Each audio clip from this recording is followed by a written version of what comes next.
to Ill-Equipped History, where two best friends tell you about a random moment in history, and we have a really fun time. I'm Morgan, joined by my lovely co-host, Emileigh. Hey, y'all! I'm Morgan Joan. I don't know what's going on. I've noticed when I have harder days at work, my brain and my mouth don't really connect. I was editing the last episode, my last episode, and I heard all the times I just said the completely wrong thing. So I'm going to try not to do that, but I'm not always conscious of the words I say. I had really bad COVID a few years ago, and my brain has never fully recovered, so yay, brain damage. That's fine.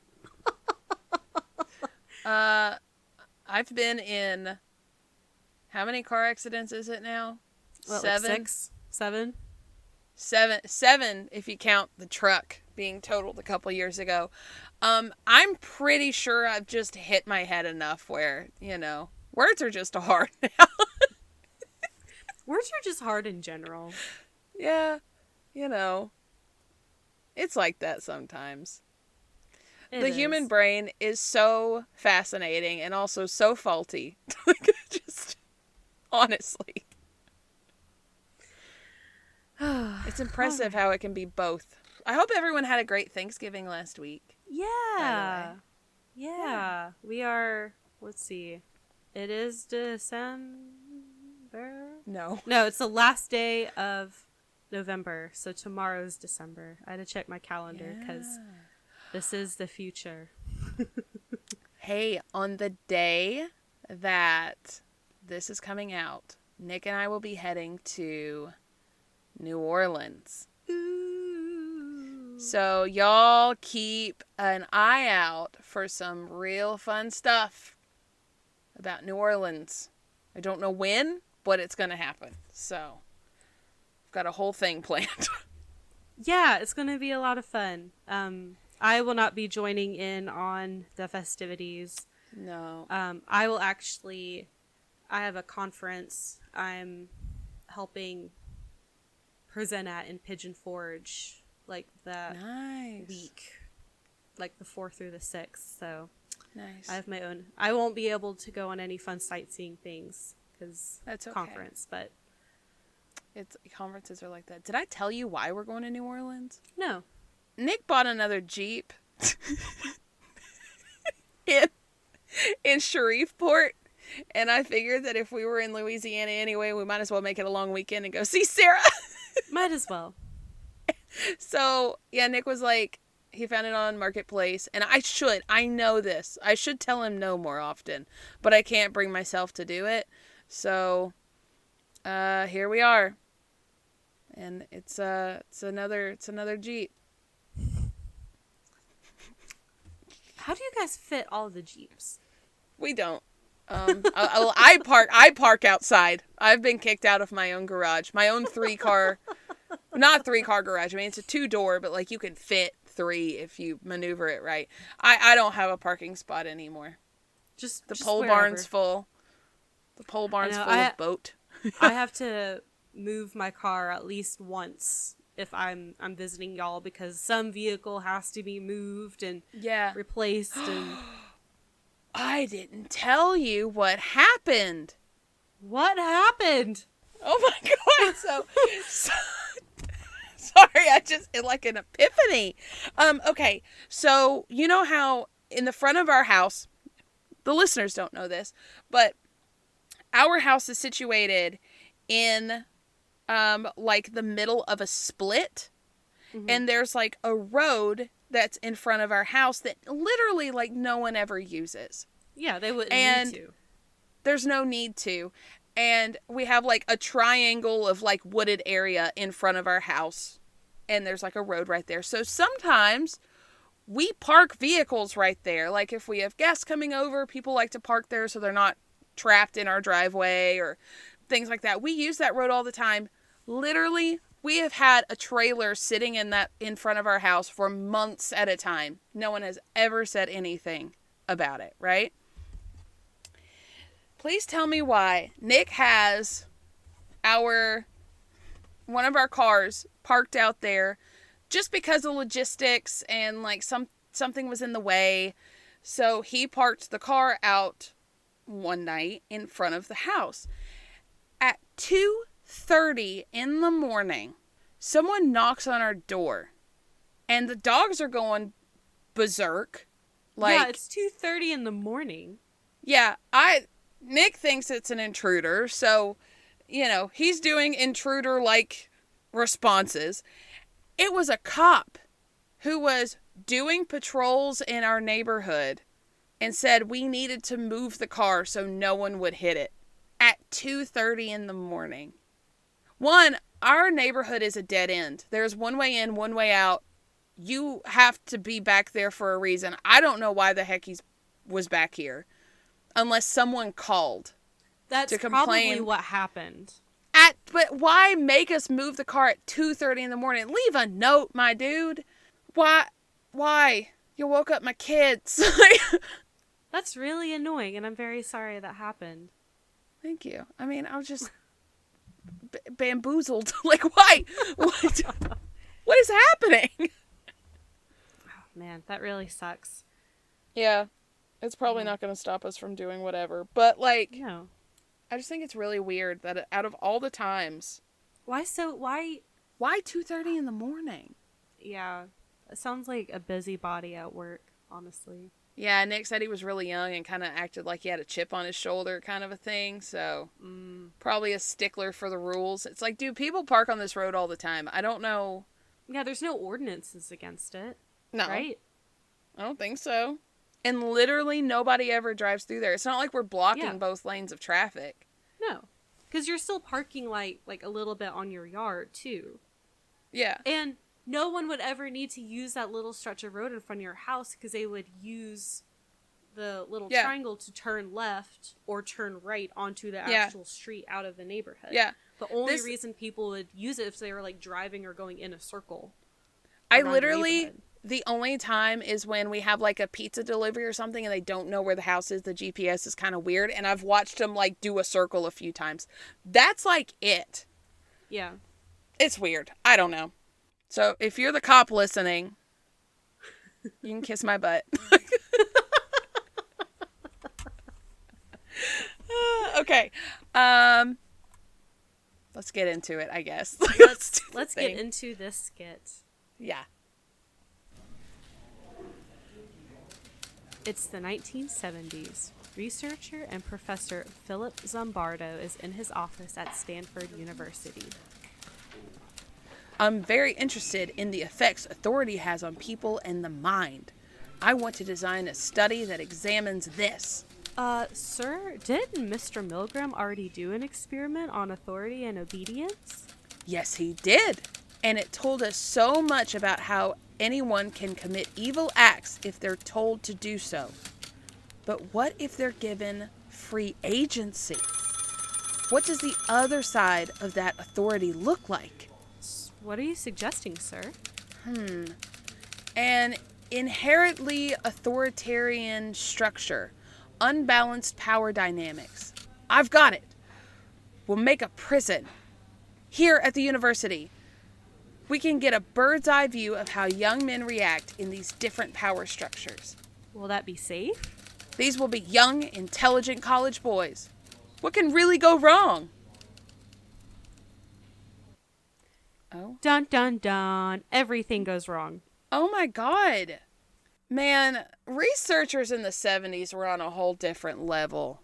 Today, we are talking about the Stanford Prison Experiment. We are going into my realm of expertise. Psychology. I'm a little scared. I'm just going to go ahead, and I think I wrote like a long intro into this episode. This is going to be a very intense episode because this is an experiment with human participants on authority and power imbalances, specifically designed to look at how prisons function. and how they kind of operate. And a lot happens, and I will go into detail about it.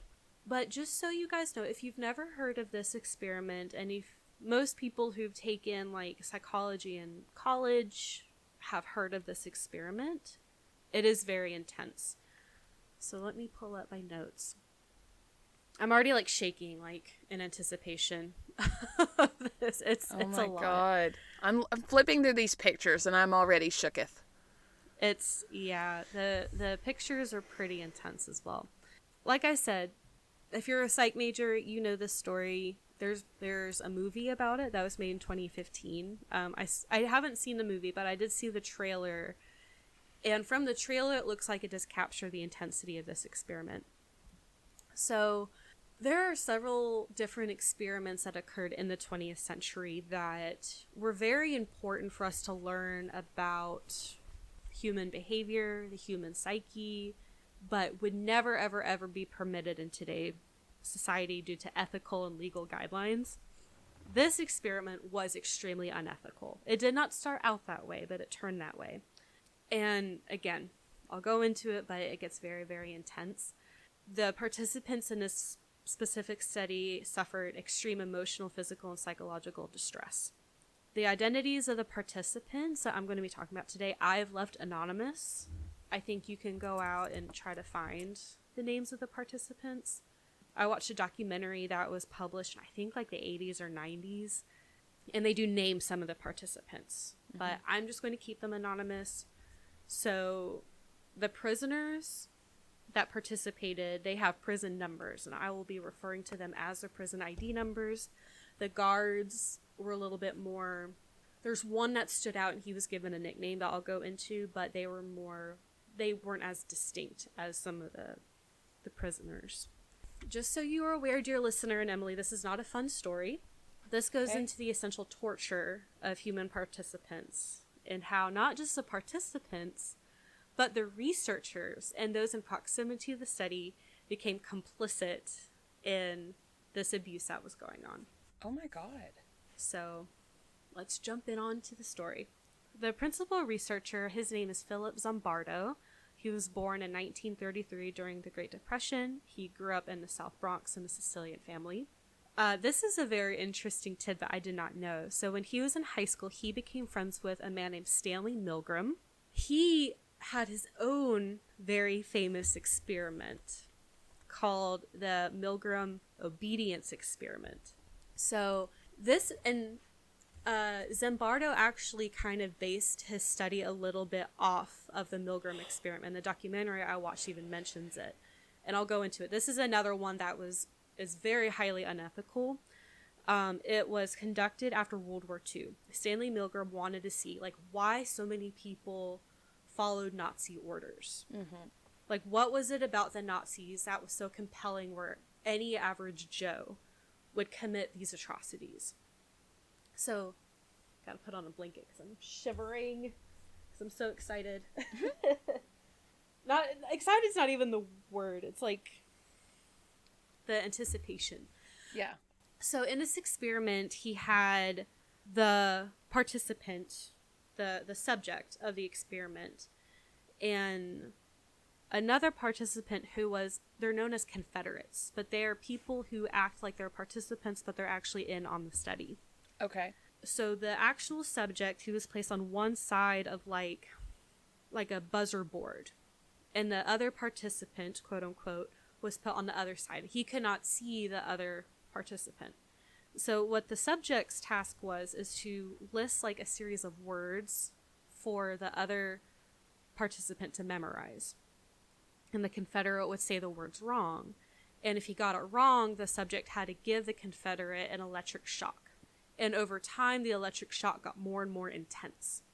The Confederate was not actually being shocked. Oh, just acts like it. There was no... Yes. Okay. So what the participant thinks the experiment is memory and pain. But what the actual experiment is above the participant, there was a researcher in a lab coat and a clipboard. And whenever the subject would say, hey, I don't really want to do this anymore, I think this guy's getting hurt, the researcher would say, please continue. Please continue.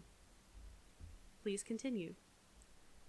And 60% of participants went to the end, past the point where the Confederates stopped responding.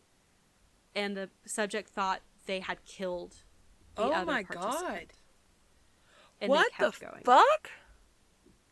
So that is the obedience experiment.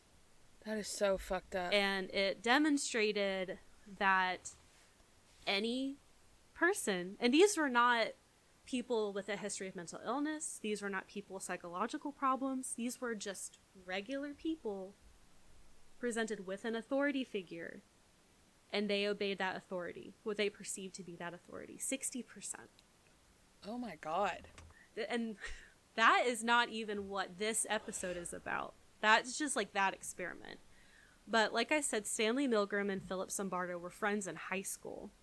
And then when Stanley Milgram performed his experiment, Zimbardo was like, hey, like, we learned a lot about obedience. I kind of want to know a little bit more about that. So this experiment took place between August 15th and August 21st in 1971 in the Jordan Hall basement at Stanford University. So this experiment was designed to view how the concepts of authority and powerlessness affect the psychology of those wielding either within a prison simulation, because in any prison there's a huge power imbalance between the guards and the prisoners. So what Zimbardo wanted to find out, he wanted to see what makes people do evil things. Is it the environment, or is it something inside the person that comes out in that environment? And he also, during this time the civil rights movement was going on. There were protests against the Vietnam War. So there are these like rebellions against authority. So there's a bunch of other stuff going on socially that he was like, I want to do a deeper dive into this. And people's responses to an oppressive regime. So like I said, Zimbardo, he's a principal researcher. He was also a professor at Stanford of psychology. So he recruited 24 white college-aged males through a newspaper ad. All men were randomly assigned the role of prisoner or guard, and all of these men, I think there was like a pool of like 70 or 80, maybe more. I didn't write it down. But they all had they were all interviewed, and they all had like some psychological testing done to make sure that there were no signs of like psychopathy or sociopathy or any kind of mental illness. So these were all like typical neurodevelopmentally healthy college boys. Yeah. And of that pool, he selected 24 participants, and they were randomly assigned, I think it was like a coin toss, guard or prisoner. So extremely random. And then Zimbardo himself took on the role of prison superintendent. So he was like the head of the prison. Right. Oh, I wrote it right here. 70 people initially applied. Those with psychological issues, medical issues, and a history of substance abuse or crime were disqualified. All participants earned $15 a day. And again, this is in the 70s, so that was a good amount. Yeah. All subjects were middle class and considered intelligent.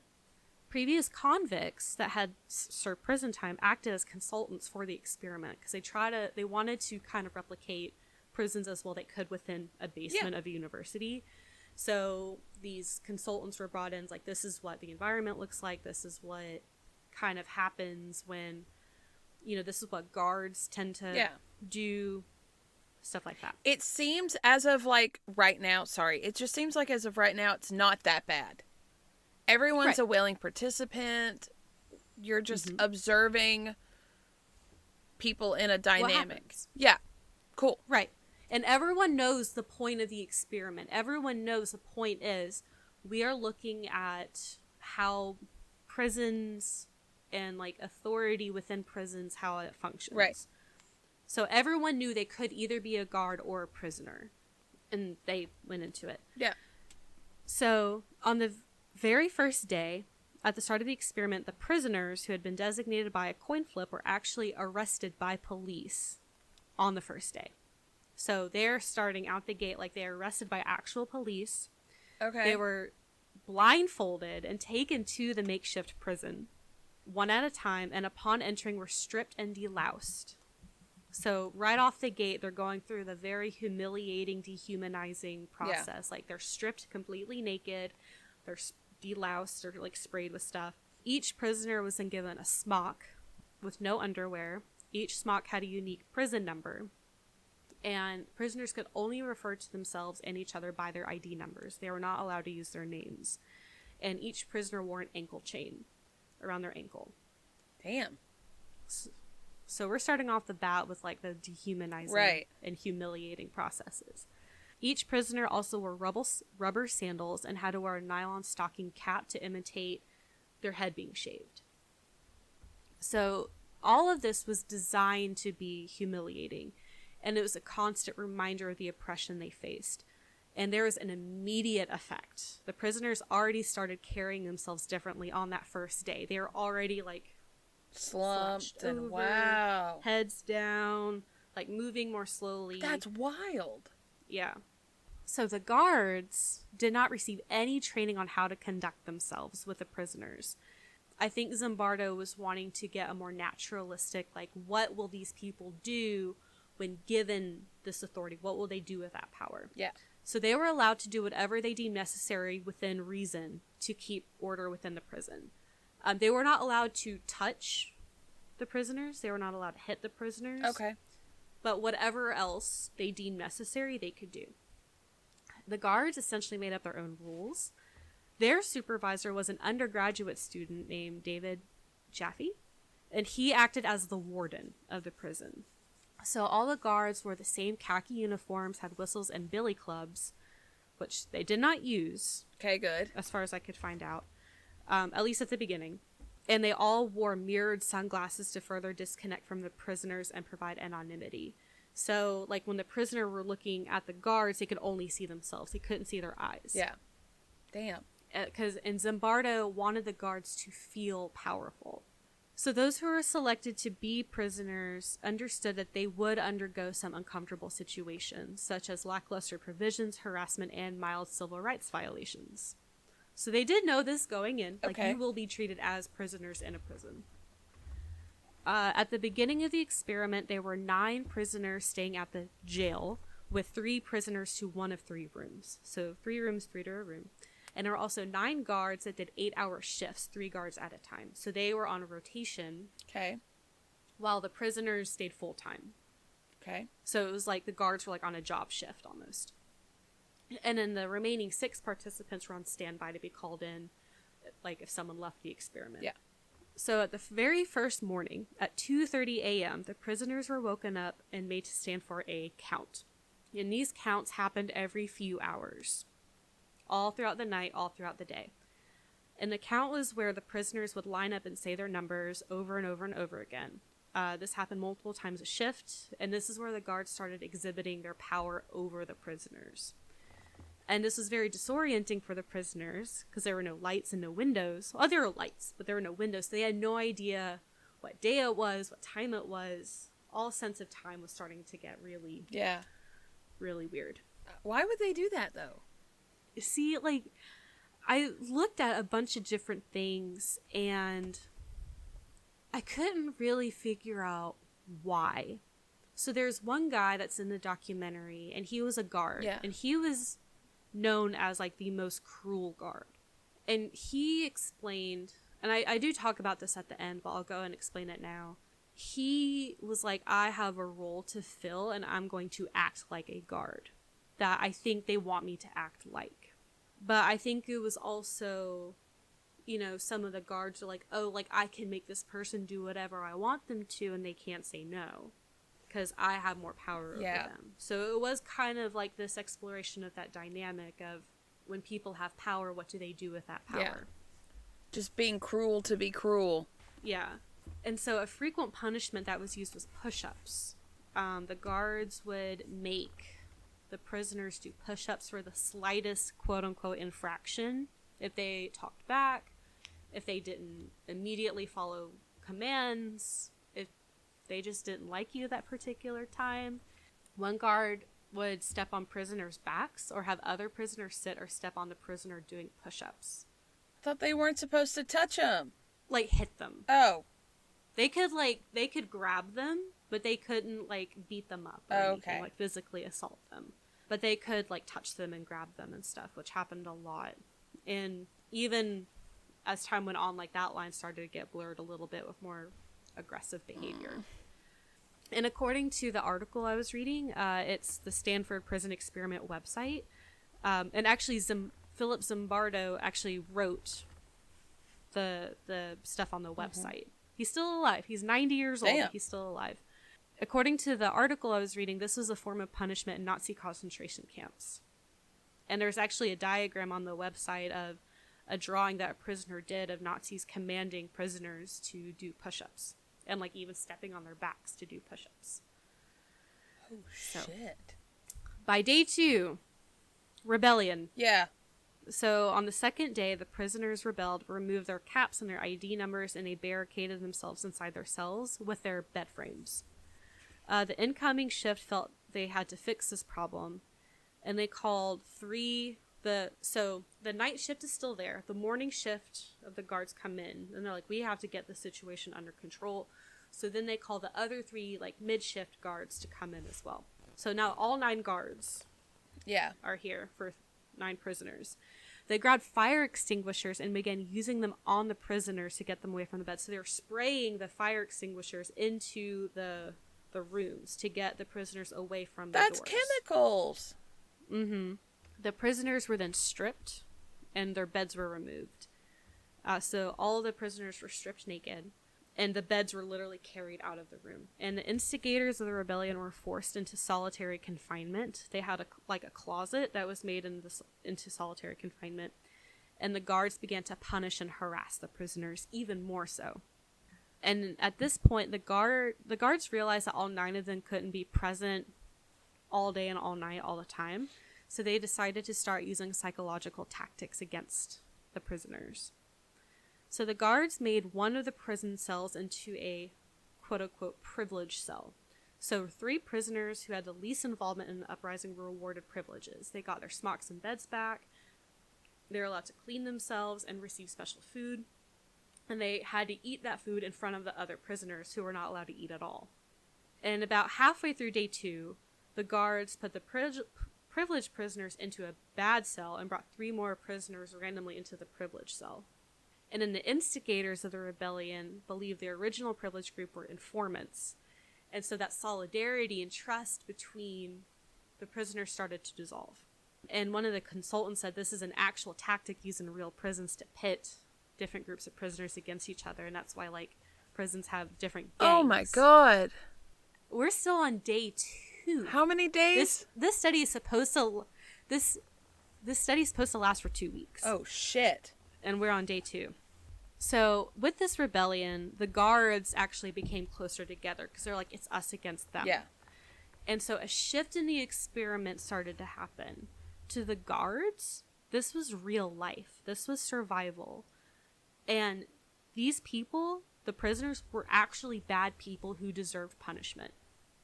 Oh no. So they lost their objectivity as well. So this was no longer an experiment performed at a university. The guards started increasing their use of violence and control of the prisoners.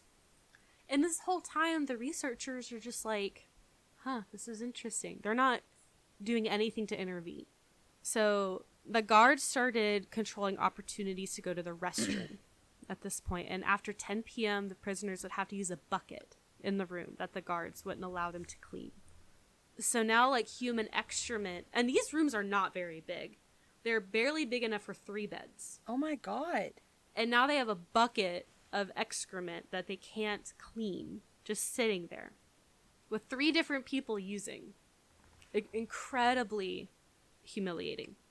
36 hours into this experiment, a prisoner identified as number 8612 started suffering psychologically. Yeah. He began crying uncontrollably. He showed disorganized thought, and he would fly into rages.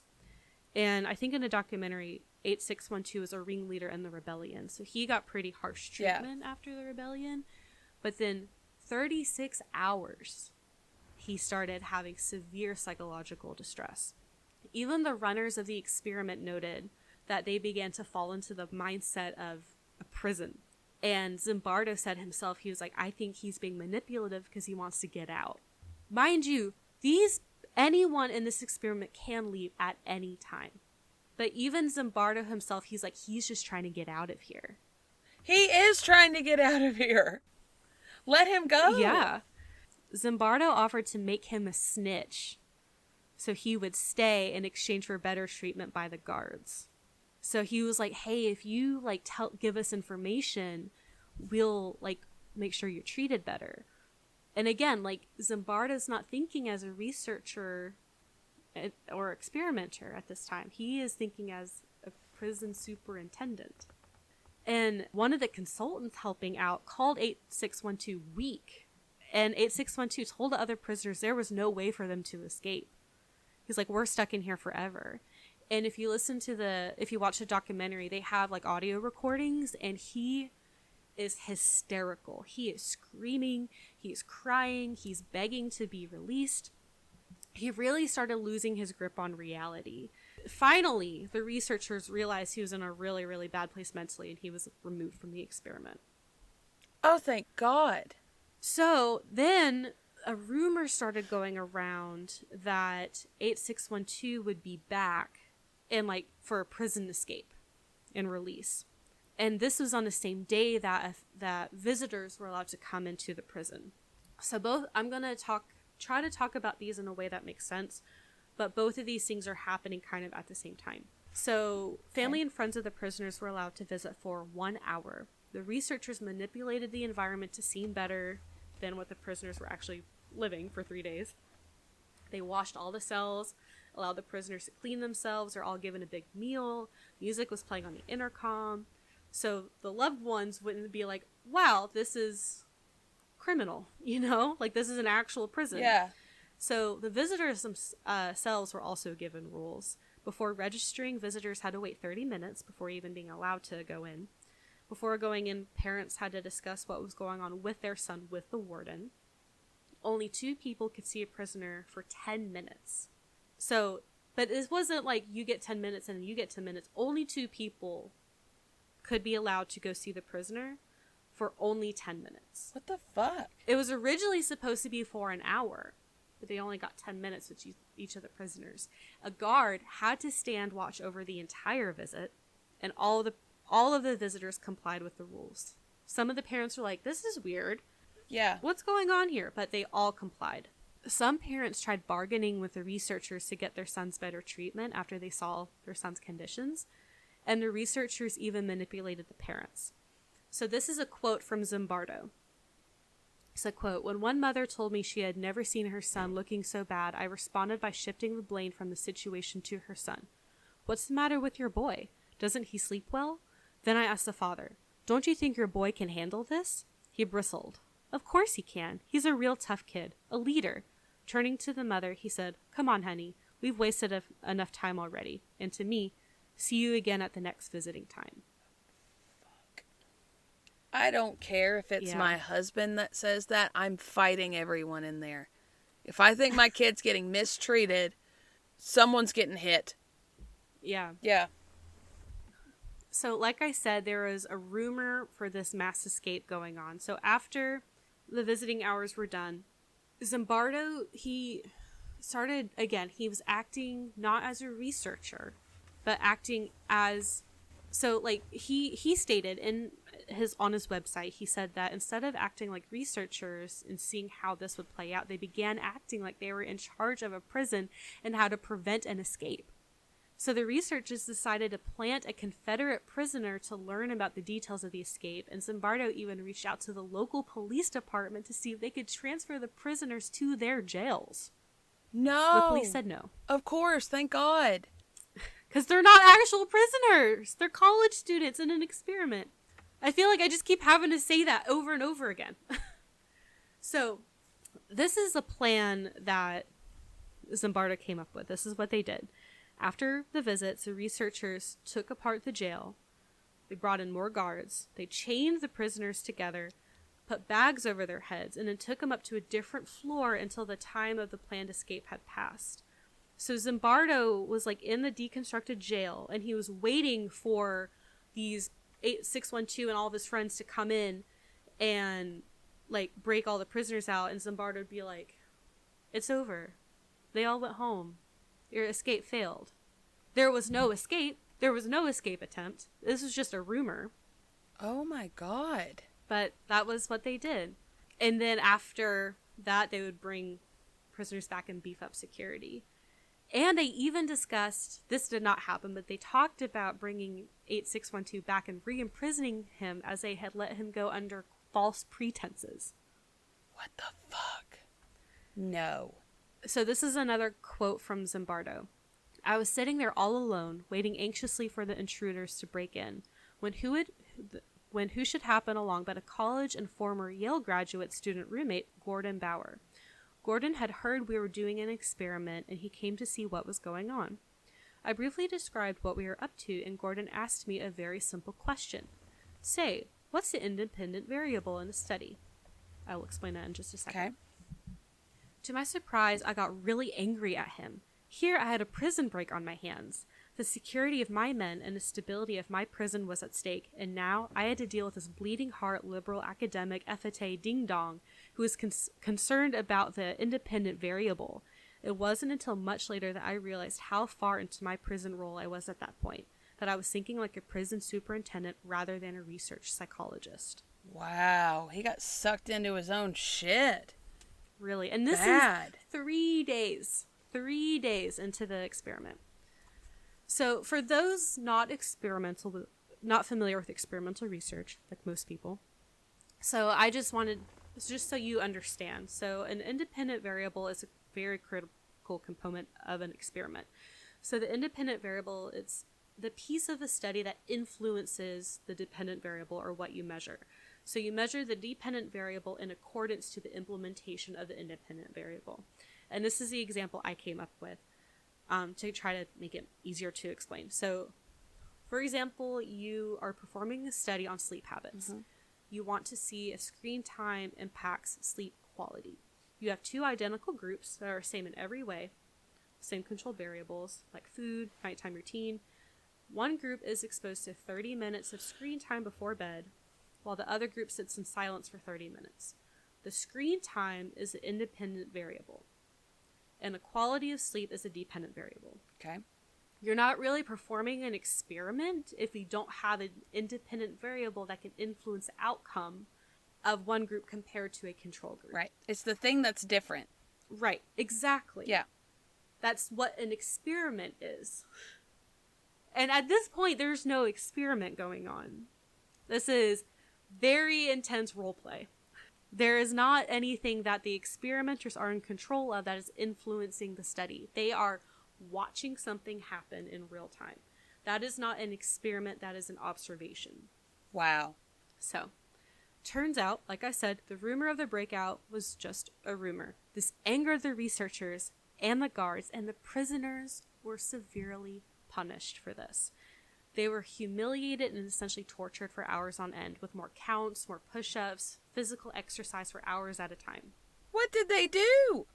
Nothing. Oh my God. But again, they are devolving into this horrible authoritarian mindset. So, the next day, Zimbardo had a previous prison chaplain come in to comment on the realism of the prison experiment. He was like, look at how realistic this is.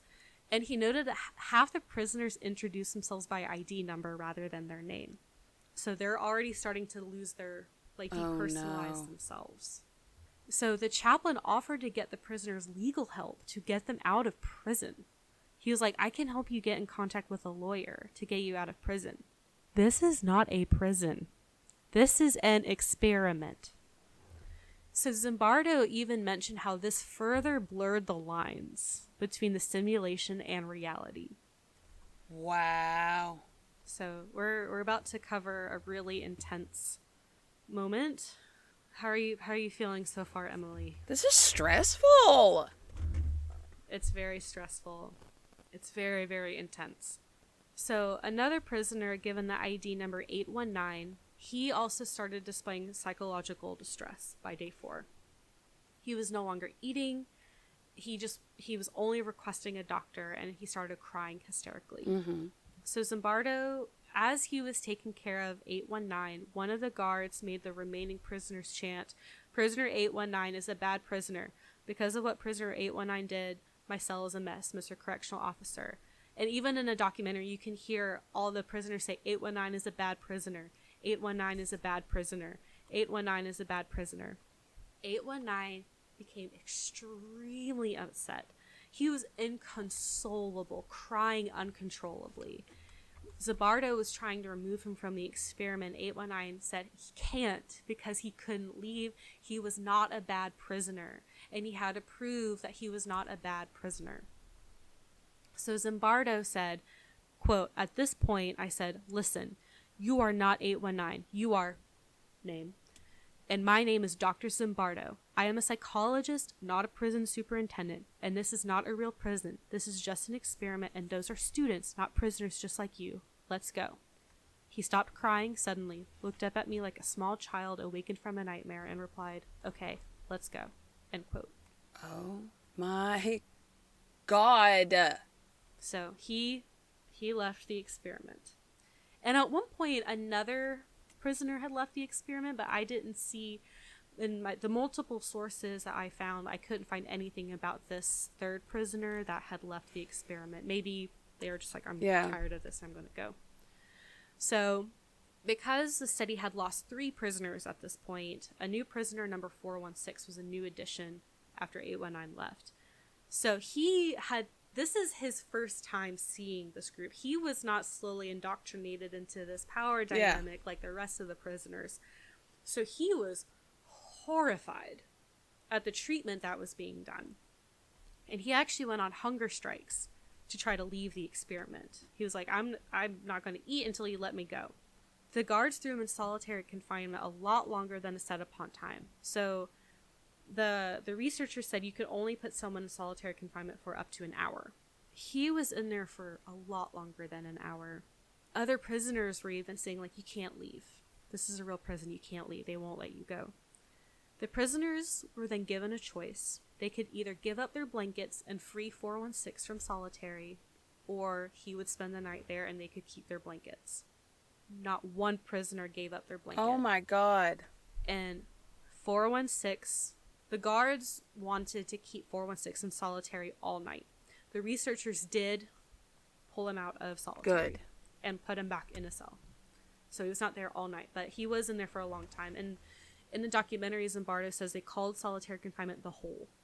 And it was literally just a closet with no rooms, nothing in it. It's just like a very small, like maybe 3x3 closet. Jesus.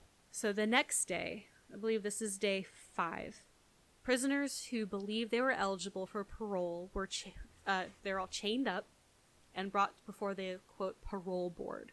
So this was a group of faculty and graduate students who they had no familiarity with the prisoners, and they were going to act as a parole board. And the head of the parole board was a prison consultant who was an ex-convict. So Zimbardo talked about the transformation from all the participants in the study. The prisoners obeyed every command, even in front of the parole board, and they did everything they were asked when they were asked. They could have left. Like, again, here, anytime, they could have just been like, I can just leave. And they never did. And even the prison consultant who took on being the head of the parole board, he turned awful. Zimbardo said he was completely loathed by everyone in the study. Quote, he literally became the most hated authoritarian official imaginable, so much so that when it was over, he felt sick at who he had become. His own tormentor, who had previously rejected his annual parole request for 16 years when he was a prisoner. So he became the very man that he hated. Oh my God. Because of this experiment. So by the 5th day, 4 prisoners had left the experiment. So I think 416 did leave. Okay. More probably would have left if they felt as if they had a choice. But most of the prisoners began thinking it was a real prison and they could not leave or escape. So on that 5th night, Zimbardo said that he was contacted by parents to call a lawyer to get their sons out of prison. And this lawyer did come in and talk to prisoners. Even though the lawyer knew this was an experiment, he was still talking to the participants saying like, hey, I can help you get out of prison. Wow. This is at Stanford University. What the fuck? This is in a basement. Again, those lines just keep getting more and more blurred. The end of the study. It was at this point Zimbardo realized they could not continue with the study. The prisoners were showing more and more psychological effects, and some of the guards were starting to get out of control. They learned that on the night shifts, while the guards believed the researchers were not observing them, there were more things going on. I don't know to what extent. I didn't really see a whole lot on the website. Zimbardo kind of hints there was physical and maybe even sexual assault going on. What the fuck? Yeah. So, yeah, this is so bad. So, Christina Malash was a PhD student who was brought in to conduct interviews with the participants. She gave one look at the conditions of the prison, and when she came in, the prisoners were all being marched to the toilets, chained together with bags over their heads. She went the fuck off. She was like, what are you doing? These are college boys, and they are suffering. You are responsible. What the hell is going on here? This is an experiment, and they have bags over their heads. She was the only person between all the participants, the researchers, the parents, the outside contacts, the parole board, everyone who had any kind of contact with the study. She was the only one that said it went too far. And Zimbardo was like, yeah, you're right. So after 6 days, the study was supposed to last for 2 weeks. After 6 days, the study was terminated. Also, Christina Malash and Zimbardo married the next year. Okay. What the... And by all accounts, so I will say, Zimbardo has 100% been like, this was fucked up. Like, we messed up. We were not psychologists. We were not researchers. Like, the lines were too blurred. And I'll go more into what he says in a little bit that I wrote down. So, I wrote it right here. So Zimbardo said that his dual role in the experiment as principal researcher and superintendent clouded his judgment. He should have only been one or the other. I was thinking that earlier. He lost his objectiveness. Yeah, he lost his objectiveness in that role of wanting the prison to function like a prison and wanting to get results from his experiment. So he even said, he was like, I should have just been one or the other. Yeah. And someone else, like if I was a superintendent, I should have someone providing oversight over me so I didn't get out of bounds. Or he should have just been a neutral, objective researcher that didn't let things get out of hand. So on his website, Zimbardo talks about the 3 types of guards that emerged from the experiment, which this became very clear by the 5th day. So there were guards that followed the rules but were not cruel. They were just like, hey, these are the rules of the prison, gotta follow them. There were guards who did little favors for prisoners and treated them with kindness. They would get prisoners extra food. They wouldn't have a hand in the cruelty. And then about a third of the guards, which was 3, because there were only 9, a third of the guards were cruel and aggressive to the prisoners. They seemed to enjoy the power they had and thought of horrible ways to humiliate and torment the prisoners.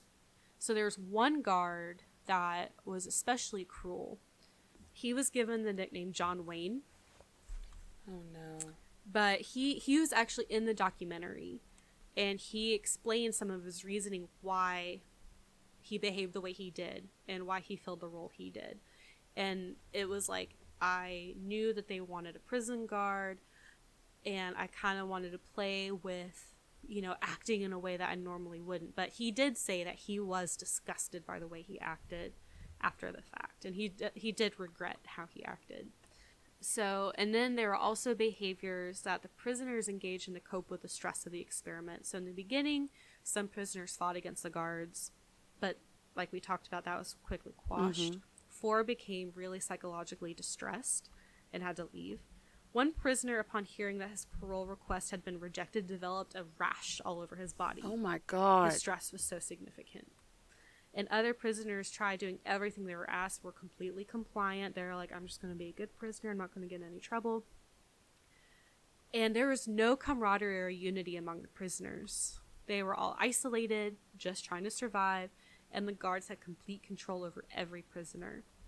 So after the experiment ended, all the participants were brought together to talk about their experiences.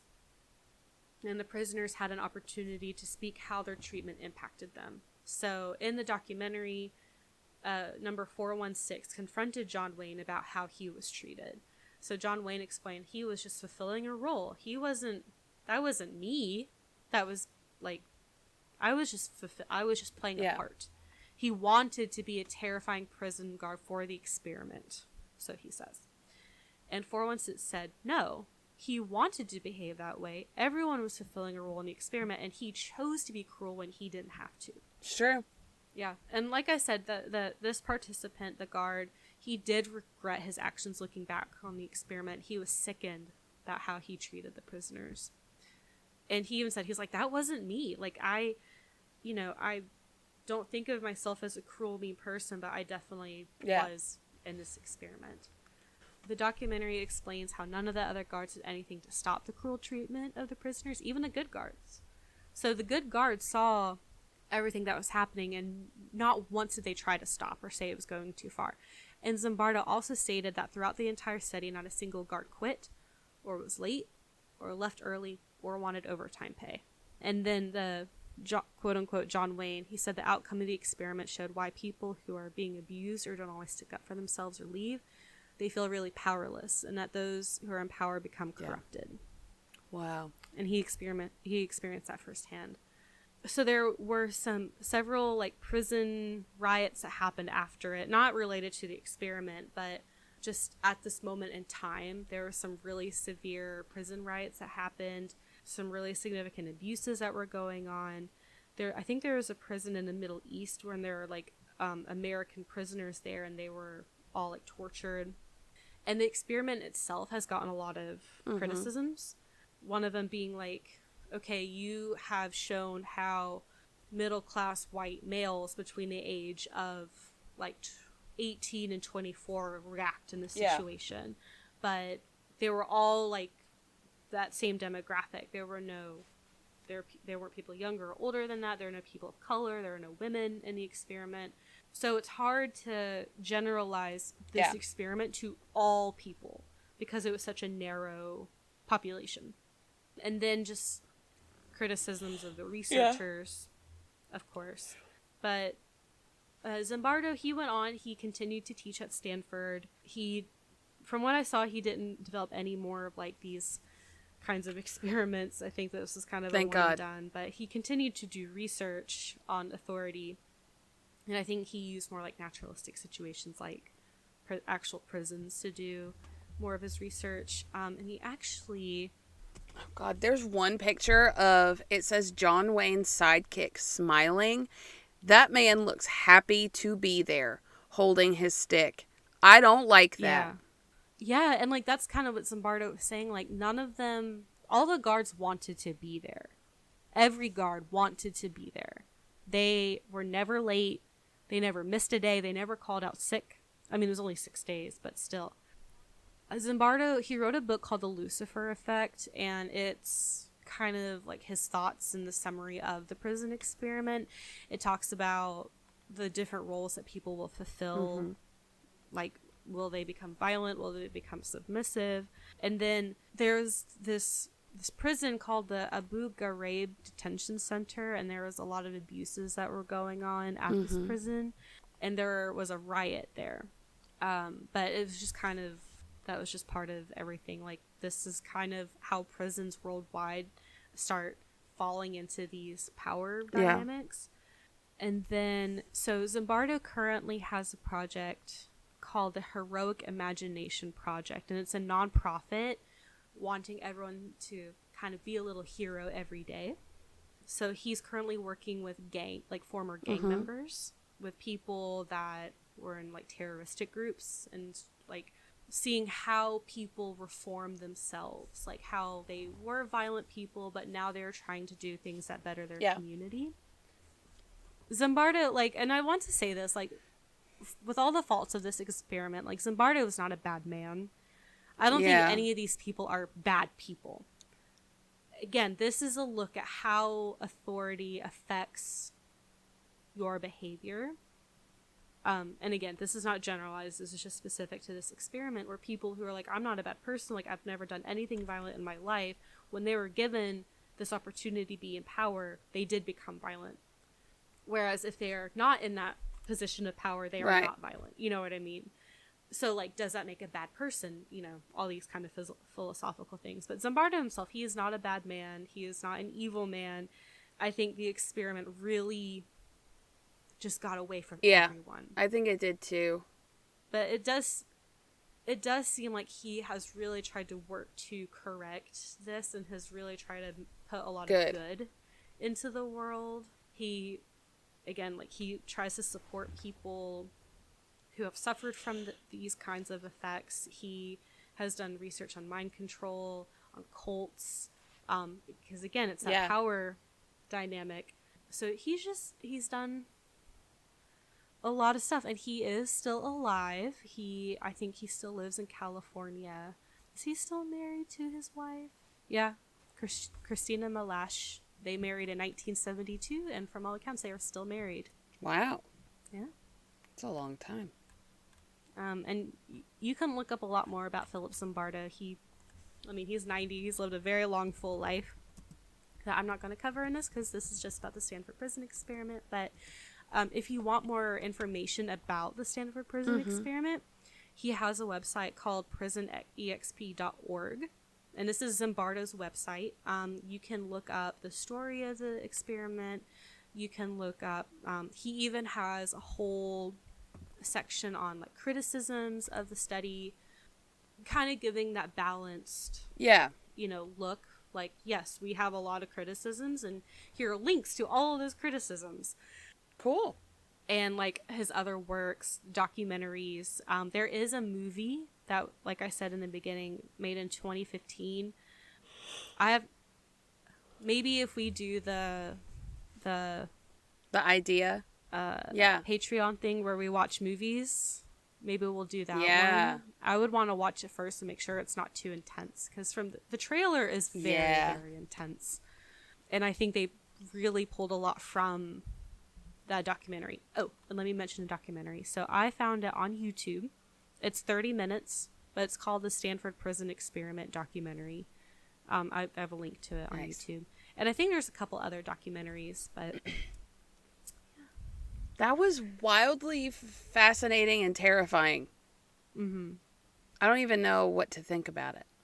You don't have to think anything. Oh my God. It's okay. And honestly, like, I had a really hard time developing a skit for this episode because it is so intense. I was like, how do I even... I didn't want to take the perspective of any of the prisoners. Yeah. Or really the guards, because I felt like a skit between the two of us weirdos wouldn't do it justice. No. So, and honestly, I thought about playing, like, a little bit of the documentary instead of a skit. But I was like, oh, no, that might be weird and might be hard to hear. Yeah. So, but yeah, that is a little dive into my world of psychology. It's not all scary. Like this. It's not all scary. A lot of it is, though. Yeah, well, there are a lot of really scary psychological experiments out well, there. I mean, like, how else are you going to know some things without just being completely unethical about it? Yeah. And there's a reason we have ethics boards. Yeah.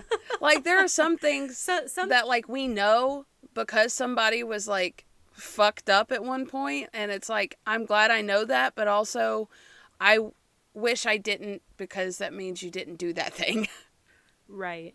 In my looking through, there's something called the Forbidden Experiment, and these are experiments focused on feral children. Oh, God, yes. Oh, that's so sad. So it's like you can't... So, like I said, a true experiment is you have an independent variable that you control, that you are in control of to measure the outcome. You cannot just throw a child into the woods and see how they develop. No. You can't do that.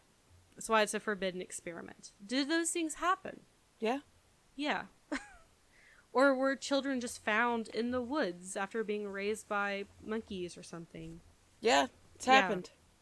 There's experiments where oh gosh, like they were seeing like nature versus nurture, and they had monkeys and like little monkey babies, and they're like, okay, will they respond to a cold steel tube that feeds them food, or will they respond to a soft warm blanket that doesn't give them food? And they all went to the soft warm blanket because it was like comforting and like a mom. There's the experiment of little Alfie, who's this little boy, and they're doing experiments with behavior and fear responses, and so in generalization. So they made him afraid of a small white mouse. Every time he saw the little white mouse, they would play a really loud noise. And this is like a 2 or 3 year old. Bless that like baby. So whenever he saw the mouse, they would play a really loud noise, and he learned to become afraid of small white things. But that generalized to all white things, like fuzzy, white, soft. So he was afraid of pillows. He was afraid of marshmallows. He was afraid, like anything that was small and white, he developed a intense fear response to. And this was done in like the 60s, I think. Fuck those guys. Because all the pictures are in black and white. Yeah. Fuck those guys. And I stand by what I said. Fight. I'm telling you, I would fight somebody. I know. And I think the mom was there for like everything, because he was 2 or 3. So the parents were there, but I don't think they really understood like the psychological effects that it would have. And again, like this is another kind of like, we don't do that kind of thing anymore. But it's because of that experiment we know about generalization and about conditioning responses to unrelated stimuli. And this built off Pavlov's experiments, where he, with the dogs and the bell and the horrible surgeries they were doing to these dogs. And I'm not going to go into that because that will make you very sad. It will make me sad. Please don't. I'm not. Thank you. There were a lot. I'm glad that all that psychology doesn't happen. Psychology used to be a really scary field. It's not anymore. Just medicine in general used to be fucking wild. Literally, if a woman was just too outspoken, they're like, you have hysteria. Here's an orgasm. Like, I mean, I'm sure it helped, but... Or leeches. Let me literally suck the blood out of you. Here's some cocaine. Like, the fuck? Yeah.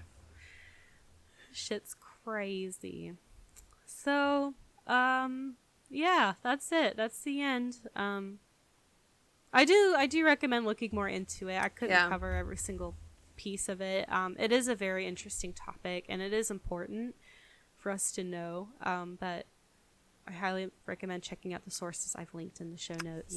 We have an Instagram, we have an email, illequippedhistory@gmail.com. We have a Facebook page and group. The group is Ill-Equipped History Podcast. Is that what the page is as well? Yes. Okay. Yeah. We have a TikTok. You can catch some funny videos there. All of our videos are hilarious. Yeah. If I do say so myself. I mean, we think they are. I laugh at them. So. And we have a Patreon. Yeah.